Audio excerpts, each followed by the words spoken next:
Brought to you by the Every Dollar app. Start budgeting for free today.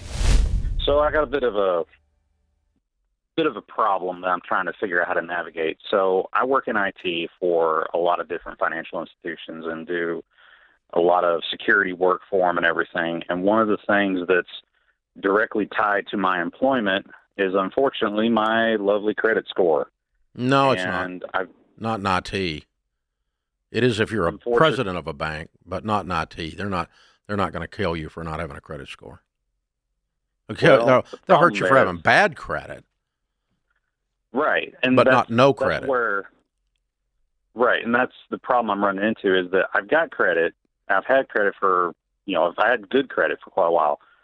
But I recently, with a lot of the contracts I've been doing, with all the work I've been doing, I've actually been able to get a lot of stuff paid down.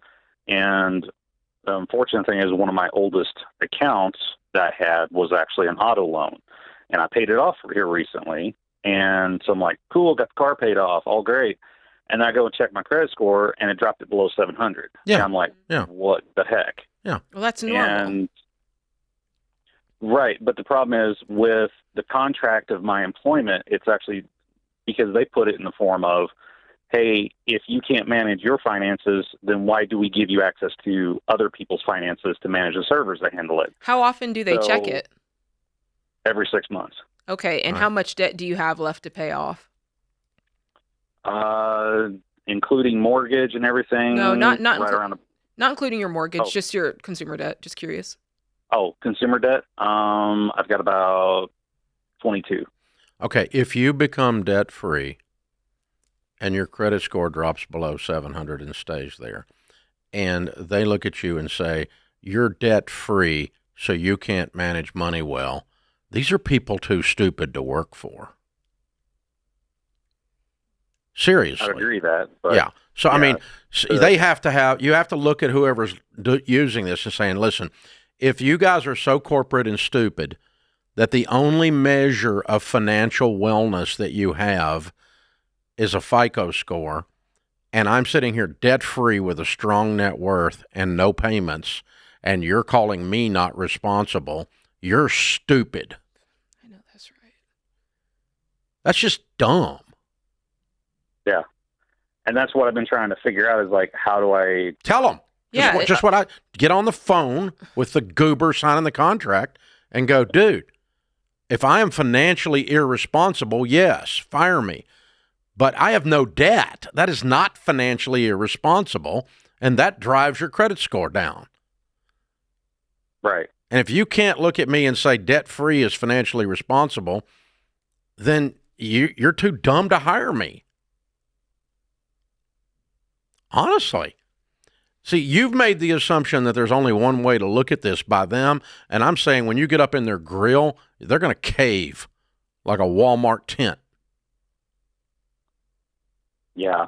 Yeah, they are. And the one that doesn't, so what? Move on. I'm not going to pay interest to a bank and pay payments that I don't need to be paying so that to create an artificial wellness score that is not really a measure of wellness, but instead is a measure of how much I pay payments in order for some bureaucrat in corporate America who can't pull his head out of his butt to make a decision. No, don't live your life that way, man. Yeah, the only unfortunate thing is I actually really do like the work that I do. I'm not saying you're so freaking scared. Yeah, you're making assumptions. It's just you're not going to lose these accounts, man. When you go in and verbally accost them the way I'm describing and say, I am financially responsible, I'm out of debt. The reason my credit score went down is not because I didn't pay my bills, you dupers. It's because I don't have any debt. And you may not even have to accost them. You might could just explain it to them the same way that you figured it out as a smart human being. But don't it's probably live, the same way that they're going to figure it out. If don't you just live with a glass half empty, man. Go in there and sit down and talk to them, and you're the same guy that calls up and goes, you can't rent an apartment without a FICO score. But when you call 40 apartments, 38 of them will tell you they will rent you an apartment without a FICO score. Mm-hmm. So that's mythology that someone dreamed up and made everybody believe So they keep borrowing money and staying in debt to the bank. Your other option, Ren, is just keep paying payments the rest of your life because you're too scared to talk to your employer about what real financial wellness is. Or they're not even your employers. Well, yeah, that's a good point. Dadgum contracts. That's a good point. If you run it out the other way, as detailed as you've run it out the way it not working for you, that means that you don't pay off the car. You never pay off your house. So you get to pay a bunch of interest for no reason. $100,000 over the next 10 years to keep your FICO score working well. That's just dumb butt. No. And guys, this is the problem with the FICO score. If you don't know, okay, it was developed by an organization called Fair Isaac. You can look it up on their website.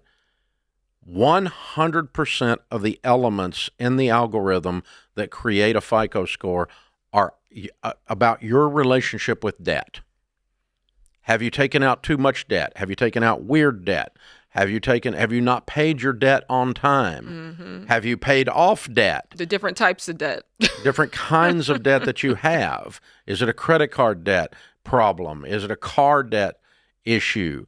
And so the only way you get a 700 to 800 credit score is you have paid hundreds of thousands of dollars over the scope of your life in interest to a bank. It's the only way the math works in the algorithm for you to have a FICO score. I can write you a check for $10 million. I'm not going to, but if I wrote you a check for $10 million and you put it in your bank account, your FICO score doesn't change 1 point.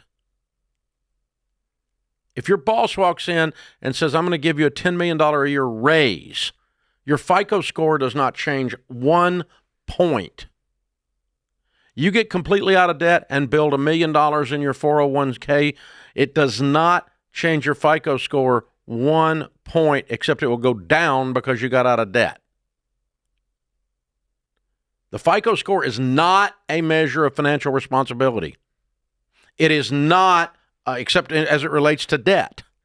It is not a measure of financial wellness. It is not a way for you to keep score that you're doing well with your money. It's a way banks judge if you want to play kissy face with them or not. That's all it means. When they look down and they see an 800, they go, yum, yum, yum, yum, yum, yum, yum, yum, yum, yum, yum. Bring that one over here. Sucker! That's what banks see. That's how they see it.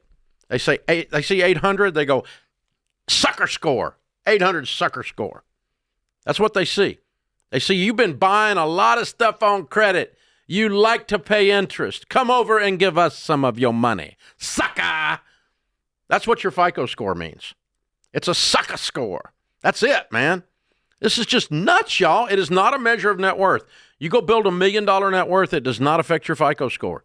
You know what my FICO score is? 0. I don't have one. It's indeterminable, which means I'm really off the grid. I must be financially irresponsible. I've got $600 million in paid-for real estate, but I must be financially irresponsible. What a moronic thing. This bank wouldn't hire me that he's talking about to work on their software because I'm financially irresponsible by their measure. Because the sucker score is too low. It's indeterminable. And you and Sam have the same problem. You're sitting here, just a couple of losers sitting here answering questions. A couple of broke, irresponsible losers. This just pisses me off so bad because people walk around, and I run into people at parties, and they're just, they kind of know a little bit that Ramsey does stuff with money or whatever. They don't know what, and they come over and go, I got an 800 FICO score. And I'm supposed to be nice. When they do or that. Apparently impressed. Yeah, and I just go, yeah, I think it's perfect for you. I just keep walking, right? It's, oh my God, you sucker! You just got screwed a lot and often. Ugh. So please, guys, don't worship at the altar of the great FICO. We bring you offerings of interest, great FICO, and you can give us anything we want on payments. It's a sucker play, man. It's how the banks have made their whole dadgum life. Oh, it's a wonderful program if you're a banker. If you're a person, it's horrible. Please don't worship at the altar of the great fat FICO. Create your free every dollar budget today, the simplest way to budget for your life.